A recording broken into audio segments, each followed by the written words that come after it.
Supply और demand को इस तरह से यूज करके तुम अपनी ट्रेडिंग को 10 गुना तक बेहतर कर सकते हो। लेकिन इसे यूज कैसे करना है? सप्लाई और डिमांड बेस्ट वे है किसी भी स्टॉक या शेयर में ट्रेड करने के लिए। इसलिए सभी ट्रेडर सप्लाई और डिमांड जोन का ही यूज करते हैं और हम भी करेंगे। लेकिन हम सिर्फ सिंपल सप्लाई और डिमांड का यूज ना करके एडवांस का यूज करेंगे अपनी एक्यूरेसी को बढ़ाने के लिए। इसलिए ये वीडियो सप्लाई और डिमांड की कंप्लीट गाइड होने वाली है, जिसमें मैं बेसिक से एडवांस तक का सब कुछ बताऊंगा कि जोन कैसे ड्रॉ करते हैं, क्राइटेरिया क्या क्या होता है और तुम एंटर और एग्जिट कहां पर कर सकते हो और कैसे कर सकते हो। अब वीडियो को शुरू करते हैं। तो सबसे पहले ये जानते हैं कि सप्लाई और डिमांड क्या होता है। जब भी किसी स्टॉक में डिमांड हाई होती है, मतलब उस स्टॉक को लोग बाय करने में इंटरेस्टेड होते हैं, तो उस स्टॉक का प्राइस बढ़ जाता है। और जब सप्लाई हाई होती है, मतलब ज्यादातर लोग स्टॉक को सेल करना चाहते हैं, तो प्राइस गिर जाता है। सिंपल वे में समझें तो डिमांड मतलब बाइंग और सप्लाई मतलब सेलिंग। अब इस सप्लाई और डिमांड एरिया को चार्ट में ड्रॉ करने के लिए हमें चाहिए कि प्राइस बिग मूव दे, लेकिन ये मूव अग्रेसिव होना चाहिए। जैसे यहाँ पर प्राइस में इस लेवल से बाइंग स्टार्ट हुई है, पर हम इसे डिमांड एरिया कंसीडर नहीं करेंगे। हमें डिमांड के लिए अग्रेसिव और स्ट्रॉन्ग बाइंग चाहिए। फॉर एग्जाम्पल, जैसे आप यहाँ पर देख सकते हो, इस पॉइंट से हमें काफी लॉन्ग बाइंग देखने को मिली है। जैसे ही प्राइस ने इस जोन को टच किया, यहाँ से अग्रेसिव बाइंग स्टार्ट हो गई, तो इसे हम डिमांड जोन कंसिडर कर सकते हैं। ऐसे ही सप्लाई एरिया के लिए हमें एग्रेसिव सेलिंग चाहिए। आपको ये याद रखना है कि हमें एग्रेसिव बाइंग या फिर एग्रेसिव सेलिंग चाहिए डिमांड और सप्लाई एरिया को फाइंड आउट करने के लिए। सिर्फ कुछ कैंडल की बाइंग या सेलिंग को हम डिमांड जोन या सप्लाई जोन कंसिडर नहीं कर सकते। अब देखते हैं कि इन्हें ड्रॉ कैसे करें। फिर मैं तुम्हें एक सीक्रेट बताऊंगा इन्हें और एक्यूरेट करने के लिए। तो इन्हें ड्रॉ करने का सबका अपना अपना तरीका होता है। मैं तुम्हें बताता हूं कि मैं पर्सनली इन्हें कैसे ड्रॉ करता हूं। यहाँ प्राइस ने एक बिग अपवर्ड मूव दिया है, या ये कह सकते हैं कि यहाँ से अग्रेसिव बाइंग स्टार्ट हुई है। तो डिमांड जोन का फर्स्ट क्राइटेरिया यहाँ कंप्लीट हो चुका है। अब आपको ये देखना है कि अग्रेसिव बाइंग किस कैंडल से स्टार्ट हुई है। जैसे यहाँ पर इस कैंडल से अग्रेसिव बाइंग स्टार्ट हुई है, तो अब आपको इस कैंडल और इसकी प्रीवियस कैंडल मतलब पिछली कैंडल को कवर करते हुए एक जोन ड्रॉ करनी है। और अब ये जोन ही डिमांड जोन है। ऐसे ही सप्लाई के लिए एग्जांपल देखें तो यहां पर एग्रेसिव सेलिंग स्टार्ट हुई है, और जिस कैंडल से एग्रेसिव सेलिंग स्टार्ट हुई, उस कैंडल और उसकी पिछली कैंडल पर सप्लाई जोन ड्रॉ करेंगे।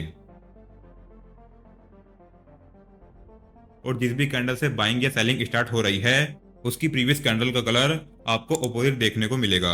डिमांड ड्रॉ करते वक्त वो कैंडल रेड होगी और सप्लाई ड्रॉ करते वक्त वो कैंडल ग्रीन होगी।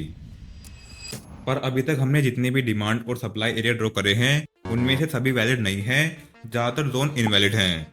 उन्हें हम demand and supply zone consider ही नहीं कर सकते। तो अब कैसे पता करें कि जोन सही है या गलत है, यानी इनवैलिड है?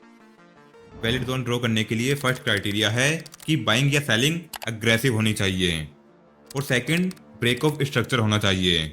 फॉर एग्जांपल, यहाँ पर स्टॉक में इस पॉइंट से स्ट्रॉन्ग बाइंग देखने को मिली है, जिससे फर्स्ट क्राइटेरिया कंप्लीट हो चुका है। साथ में इसने रीसेंट रेजिस्टेंस का भी ब्रेकआउट किया है। इसे ही बोलेंगे ब्रेक ऑफ स्ट्रक्चर। तो इस रेजिस्टेंस के ब्रेक होने से सेकंड क्राइटेरिया भी कंप्लीट हो गया है। अब हम यहां पर डिमांड जोन ड्रॉ कर सकते हैं, और ये डिमांड जोन वैलिड होगी। लेकिन अगर इस बाइंग से रीसेंट रेजिस्टेंस ब्रेक नहीं होता है, हमें ब्रेक ऑफ स्ट्रक्चर नहीं मिलता है, तो वहां पर हम डिमांड जोन ड्रॉ नहीं करेंगे। ऐसे ही जब डाउनसाइड मूव होगा, तो यहां पर सपोर्ट का ब्रेकडाउन होना चाहिए। इसे भी ब्रेक ऑफ स्ट्रक्चर कहेंगे। फिर आप इस कैंडल पर जहां से सेलिंग स्टार्ट हुई है, उस पर सप्लाई जोन ड्रॉ कर सकते हो। लेकिन अगर प्राइस ने सपोर्ट को ब्रेक नहीं किया, सिर्फ सेलिंग मूव दिया, तो ये सप्लाई जोन इनवैलिड होगी। आपको यहां पर जोन ड्रॉ नहीं करनी है। इन ब्रेक ऑफ स्ट्रक्चर को ऑटोमेटिक पता करने के लिए आप इस इंडिकेटर का यूज कर सकते हो। तो सबसे पहले तुम्हें इंडिकेटर में जाके टाइप करना है स्मार्ट मनी कॉन्सेप्ट, और फर्स्ट वाले पर बाय लक्स एल्गो पर क्लिक करके इसे चार्ट में लगा लेना है। फिर इसकी सेटिंग में जाकर नीचे आने पर तुम्हें इक्वल हाई लो देखने को मिलेंगे, इन्हें बंद कर दो। और स्टाइल में जाकर बॉक्सेस और लेबल्स को भी बंद कर दो। अब तुम्हें चार्ट में सभी ब्रेक ऑफ स्ट्रक्चर और चेंज इन कैरेक्टर दिख जाएंगे। इससे तुम्हारे लिए आसान हो जाएगा ब्रेक ऑफ स्ट्रक्चर को देखना।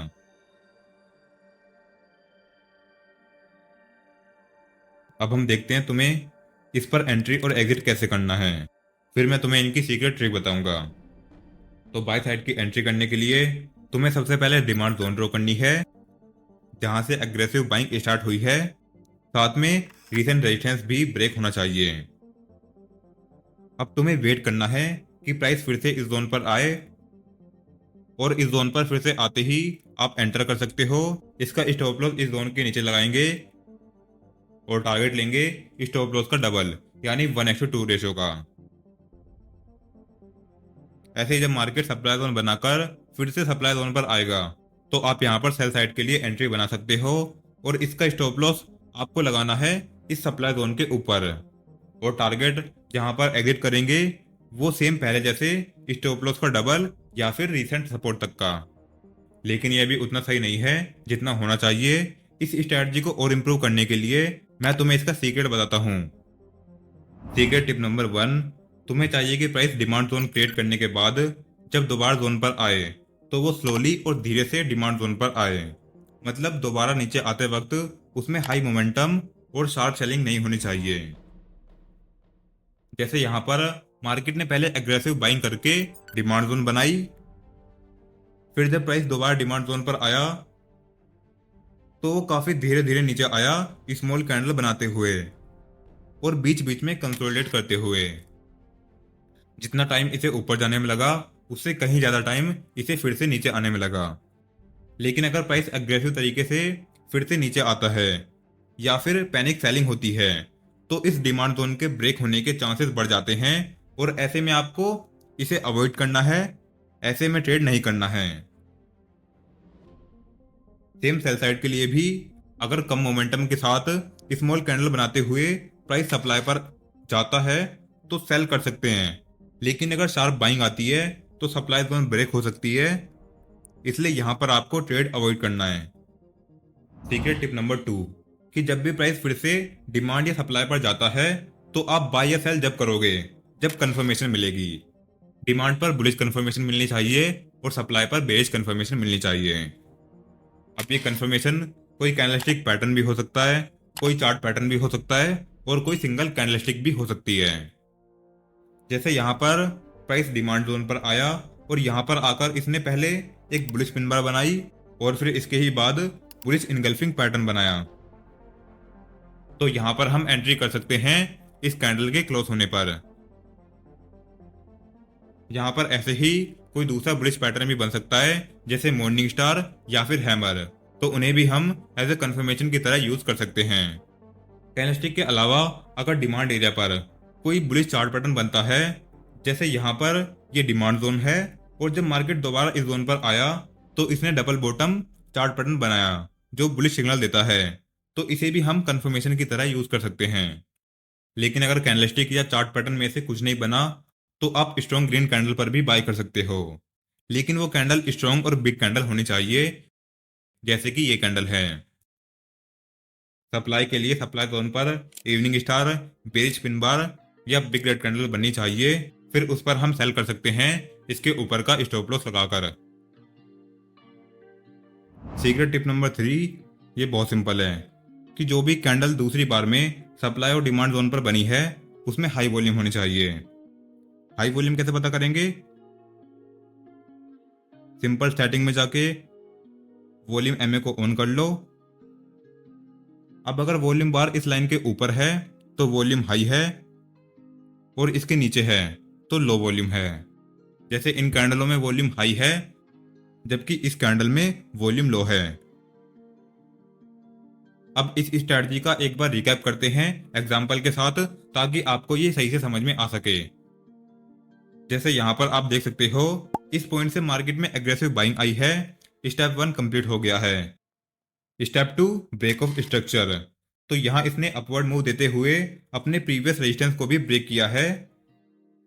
इसे कर देते हैं वाइट, जो इस बिग कैंडल ने ब्रेक किया है।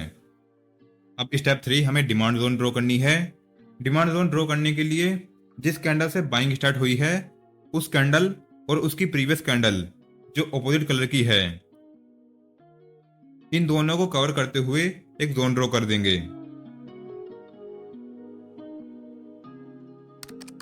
और ये हो गई हमारी डिमांड जोन। जोन ड्रॉ करने के सारे काम कंप्लीट हो गए हैं। अब हमें वेट करना है कि प्राइस कंसोलिडेशन करके धीरे धीरे से वापस जोन पर आए, कुछ इस तरह से, ना कि एकदम स्ट्रेट लाइन में आए, ऐसा नहीं आना चाहिए। अब देखते हैं कि प्राइस इस जोन पर कैसे आता है।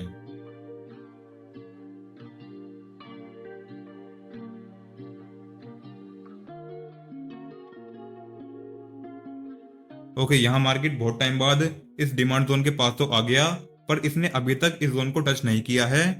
तो जब तक ये इसको टच नहीं करता है आपको कुछ नहीं करना है। यहाँ अब मार्केट ने जोन को टच कर लिया है और स्टेप 4 होगा एंट्री। पर एंट्री करने के लिए हमें चाहिए कि कोई बुलिश कंफर्मेशन मिले। तो अगर हम ध्यान से देखें तो ये candle bullish pin bar candlestick pattern है, जिसकी विक बड़ी होती है और बॉडी छोटी होती है। साथ में हमें वॉल्यूम भी देखनी है। तो इस कैंडल में वॉल्यूम हाई है क्योंकि वॉल्यूम बार लाइन के ऊपर है। अब हम इस कैंडल पर एंट्री कर सकते हैं। स्टॉप लॉस इस जोन के नीचे होगा और टारगेट 1:2 रेशो का होगा।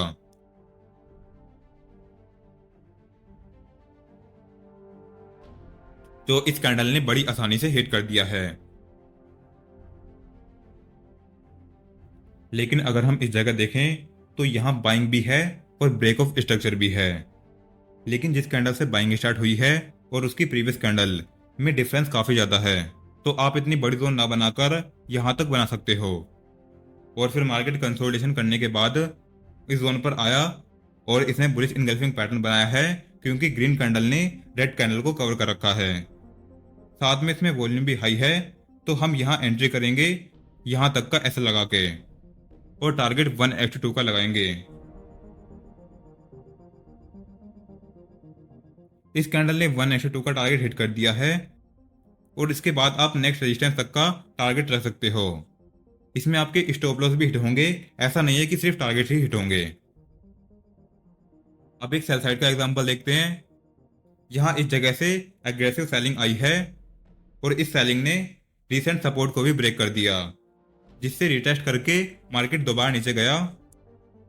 जिस कैंडल से सेलिंग स्टार्ट हुई है वो काफी बड़ी कैंडल है, तो इतनी बड़ी जोन को ड्रॉ ना करके हम ऐसे ड्रॉ कर देंगे।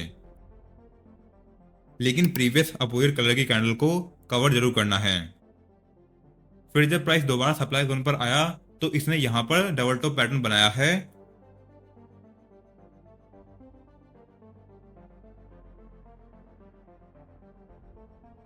इसका फर्स्ट टॉप ये है और सेकंड टॉप ये है और ये एक बेरिश पैटर्न है। तो जब जोन नीचे की साइड ब्रेक हो जाए तो आप सेल कर सकते हो और इसके ऊपर का स्टॉप लॉस लगाकर इसका डबल टारगेट ले सकते हो।